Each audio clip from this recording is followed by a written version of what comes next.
네, 장르불문 재미보장 한국 영화를 소개해드리는 김씨네, 저는 영화평론가 김도훈입니다. 반갑습니다.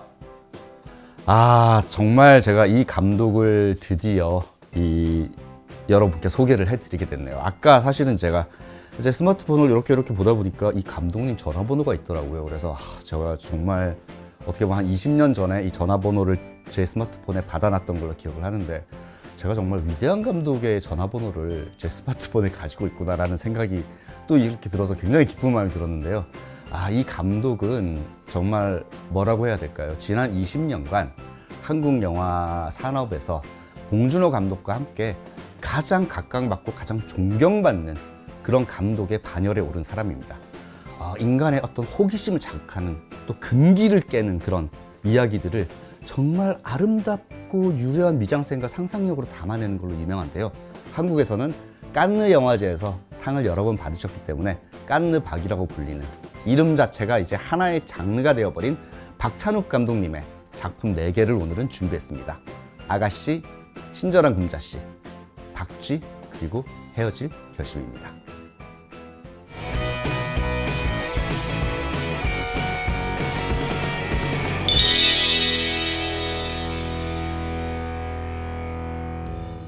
일단 제가 이제 박찬욱 감독이 어떤 사람인지에 대해서 여러분께 간단하게라도 설명을 좀 드려야 될 것 같아요. 이제 박찬욱 감독이 원래는 사실 90년대에 다른 해가 꾸는 꿈이라는 아주 작은 규모의 영화로 데뷔를 했습니다.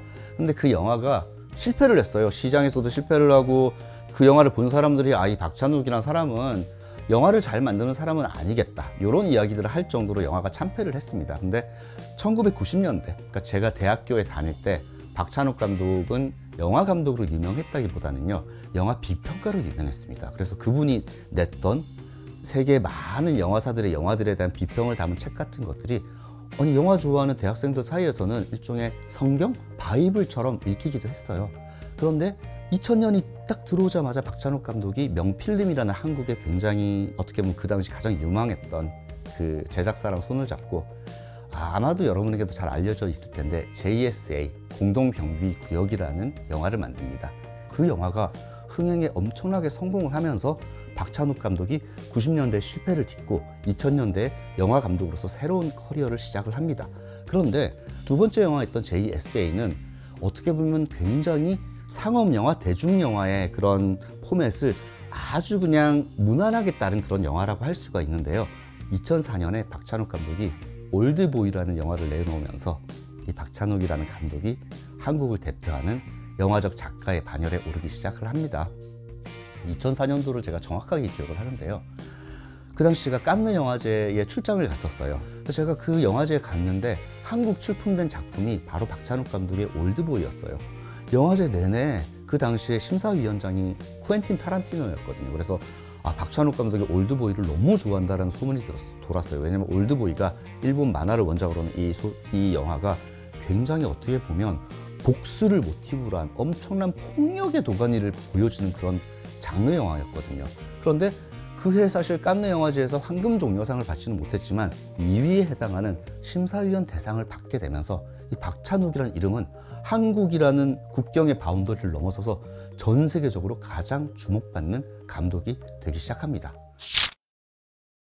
오늘 제가 소개해드릴 박찬욱 감독의 4작품은 어떻게 보면 2000년대와 2010년대, 2020년대까지를 쭉 이렇게 거치면서 박찬욱 감독이라는 이 한 명의 예술가의 경력을 만들어낸 그런 굉장히 중요한 작품들이라고 볼 수 있을 것 같습니다. 가장 첫 번째로 제가 먼저 소개시켜드릴 영화는 친절한 금자씨라는 영화입니다. 아마도 이제 대장금이라는 드라마가 워낙 큰 히트를 거두었기 때문에 일본에서도 이영애라는 이름을 다들 잘 아실 텐데요. 그 이영애 씨가 복수를 꿈꾸는 여성으로 출연한 영화가 친절한 금자씨입니다. 이 친절한 금자씨는 어떻게 보면요, 가장 박찬욱이라고 하면 가장 먼저 떠올리는 영화 중에 하나입니다. 아이를 유괴해서 죽인 어떤 범인의 여자친구였던 이 이영애 씨가 연기하는 금자씨라는 캐릭터가 자신의 남자친구 대신 복역을 하게 됩니다. 그래서 10년 정도 감옥에서 복역을 하고 나와서 지금은 여전히 온갖 폭력을 저지르고 그리고 납치범으로 활동하고 있는 이 범죄자를 처단하기 위해서 힘을 모은다는 그런 이야기를 다루고 있습니다. 박찬욱의 가장 중요한 것은 언제나 그렇지만 형식입니다. 미장센이라고도 부르죠.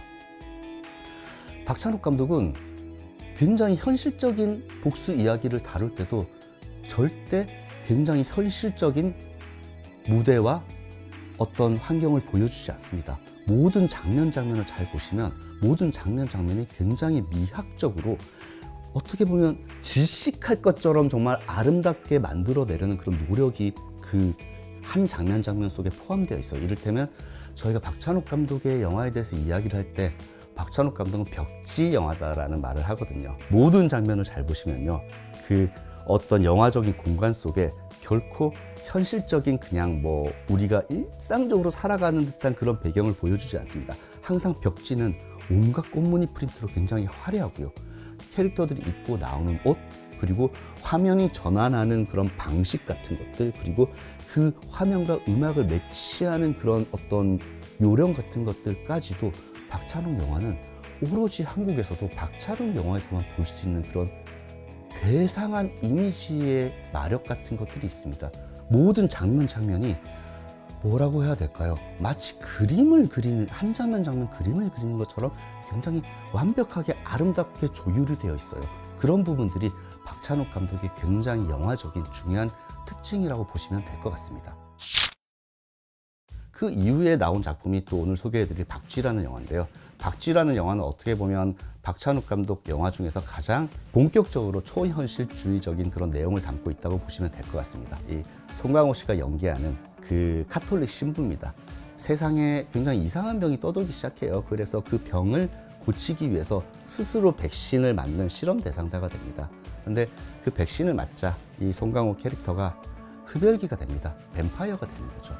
그래서 스스로 카톨릭 신부임에도 불구하고 밤만 되면 어쩔 수 없이 사람들의 피를 노리는 그런 괴물로 변해서 살아가야 된다는 그런 이야기입니다. 그리고 이 캐릭터가 시어머니와 그리고 남편에게 굉장히 박해받는 어떤 한 여성과 사랑에 빠집니다. 그리고 그 여성은 송강호 캐릭터가 흡혈귀라는 사실을 알게 되죠. 그래서 두 흡혈귀가 되어버린 두 커플이 어떻게 자신들이 마음속에 가지고 있는 그 흡혈에 대한 욕망과 그리고 제대로 된 인간으로 살아가고 싶은가, 그 두 가지 욕망 사이에서 굉장히 거대한 어떤 갈등을 겪는다는 그런 이야기입니다. 그리고 아가씨라는 영화가 있습니다. 이 아가씨라는 영화는 어떻게 보면 그 박찬욱 감독의 팬이 아니더라도, 박찬욱 감독 영화에 익숙하지 않으시더라도 일본 관객 여러분께서 굉장히 재미있게 보실 수 있는 영화일 것 같습니다. 왜냐하면 1910년대라는 일제강점기 시대에 한국을 배경으로 한 그런 시대극이거든요.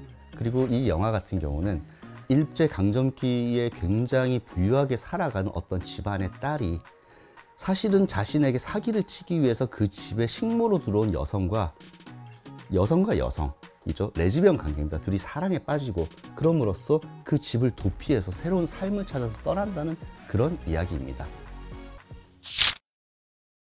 그리고 마지막으로 제가 설명드릴 영화가 작년에 한국에서 개봉해서 정말 엄청난 화제를 모았던 영화인데요. 박찬욱 감독의 가장 최근 영화인 헤어질 결심입니다. 중국 배우 탕웨이가 주연으로 나온 이 영화는요, 남편을 살해했다는 의심을 받는 용의자와 사랑에 빠진 형사의 이야기를 다룹니다. 제가 지금까지 이 영화의 이야기들을 설명을 해드렸는데 이야기들은 사실 아주 특별한 건 없어요. 뭐 현실주의적인 복수 이야기도 있고, 그리고 어떤 사랑에 빠지는 로맨스도 있고, 어떤 영화는 시대극이기도 하고, 또 어떤 영화는 흡혈귀, 뱀파이어를 다루는 굉장히 초현실주의적인 호러 영화이기도 하잖아요. 그런데 이 모든 것을 묶어주는 것이 바로 박찬욱의 영화적 세계라고 볼 수 있을 것 같습니다. 박찬욱 감독이 그리는 캐릭터들은요, 언제나 뭐라고 해야 될까요? 윤리적인 모순에 빠져 있습니다. 정말 부잣집에서 굉장히 편하게 살아가면서도 거기를 탈출하고 싶어하는 욕망을 가진 여성들이라거나, 혹은 정말 10년을 복역하고 나와서 세상에 다시 복수를 해야 하지만 다른 범인들이 저지르는 그런 방식이 아닌 자신만의 방식을 찾아서 복수하려는 어떤 여성의 욕망이라든지, 정말 내재되어 있는 인간의 폭력성과 욕망 같은 것들을 바깥으로 끄집어냅니다. 그래서 그 박찬욱 영화를 보는 관객들은요, 그 캐릭터들이 굉장히 낯설음에도 불구하고 그들이 가지고 있는 어떤 윤리적인 어떤 그런 균열 지점 같은 것들에 푹 빠져들어서 그 캐릭터들을 따라가게 돼요. 그러니까 정말 재밌는 점은요, 박찬욱 감독 영화의 캐릭터들은 단 한 명도 사실 진정으로 선한 사람이 없습니다. 사실 우리가 그렇잖아요. 대중 영화를 볼 때 아니 선하지 않은 악인 캐릭터 혹은 윤리적으로 모호한 캐릭터를 따라가기가 사실은 굉장히 힘들 때가 있어요. 왜냐하면 일반 관객들은 영화를 볼 때 굉장히 선하고 어떤 좋은 목적을 향해 달려가는 캐릭터들에게 약간 이렇게 마음으로 감흥을 하게 되거든요. 근데 박찬욱 영화를 보는 즐거움 중에 하나가 그겁니다. 우리가 도저히 동의할 수 없는 어떤 캐릭터들이 등장합니다. 이를테면 헤어질 결심에서는 남편을 죽였는지 안 죽였는지 알 수 없는, 정말 이 여자가 범인인지 아닌지 모두가 헷갈리는 그런 캐릭터가 등장을 합니다. 근데 그런 캐릭터가 등장을 했을 때 사실 관객들은 그렇다면 내가 윤리적으로 저 캐릭터를 좋아해야 할까 말아야 할까 이런 약간 고민하는 지점들이 생기게 되거든요. 근데 박찬욱 감독은 그런 캐릭터들을 굉장히 매력적으로 만들어내는 굉장히 무시무시한 재주가 있습니다. 그리고 그 캐릭터들이 사실은 시작부터 뒤로 가면 갈수록 굉장히 수많은 어떤 인생의 많은 어떤 함정 같은 것들을 박찬욱 감독은 그 내용 속에 뿌려둡니다. 근데 그것들을 딛고 이 캐릭터들이 어떤 방식으로 발전해 나가는가를 지켜보는 그런 굉장히 뭐라고 할까요? 유려한 재미가 있는 영화들이에요. 재밌는 점은 이겁니다. 한국 영화를 왜 세계 이를테면 비평가들 혹은 칸느 영화제 같은 그런 거대한 영화제에서 이렇게까지 주목을 하는 걸까? 저에게 그 비밀은 박찬욱의 영화에 있다고 생각합니다. 박찬욱 영화의 특징은 이겁니다. 상업 예술과 진짜 순수 예술의 경계를 무너뜨린 겁니다. 자, 두 시장은 우리가 생각하기엔 나눠져 있습니다. 이를테면 뭐 작은 예술 영화를 만드는 감독에게 거대한 블록버스터 여름용 상업 영화를 만들 만한 그 정도의 투자금을 투여하는 일은 일어나지 않습니다. 거의 일어나지 않죠. 근데 박찬욱 감독 영화는요, 기본적으로 블록버스터급 제작비가 들어가는 그런 약간 상당히 거대한 규모의 영화들입니다. 그런데 이 박찬욱 감독의 세계와 박찬욱 감독 영화를 만드는 방식, 박찬욱 감독이 만드는 소재를 보고 있으면요, 그거는 절대로 거대한 제작비를 들일 수 없는, 뭐랄까요, 정말로 예술 영화의 어떤 영역 속에 있는 그런 이야기들이거든요.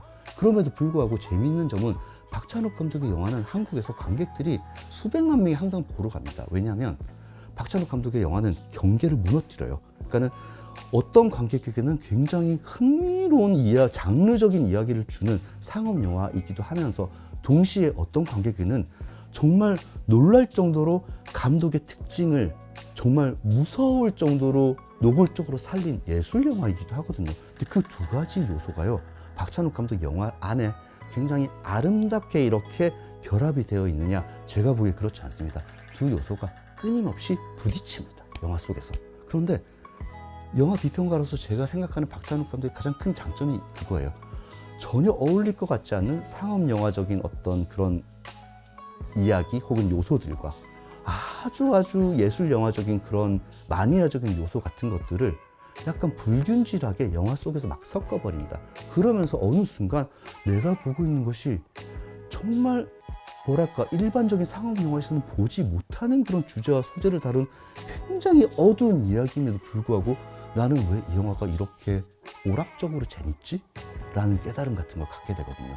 그런 점에 있어서 박찬욱 감독 영화는 한국 영화의 포맷을 아예 창조했다고 볼 수 있어요. 한국 영화가 좀 그렇습니다. 상업 영화를 보러 갔는데 상업 영화가 이상하게 감독의 특징이 지나치게 많이 살아있는 예술 영화 같은 느낌이 들 때도 있고요.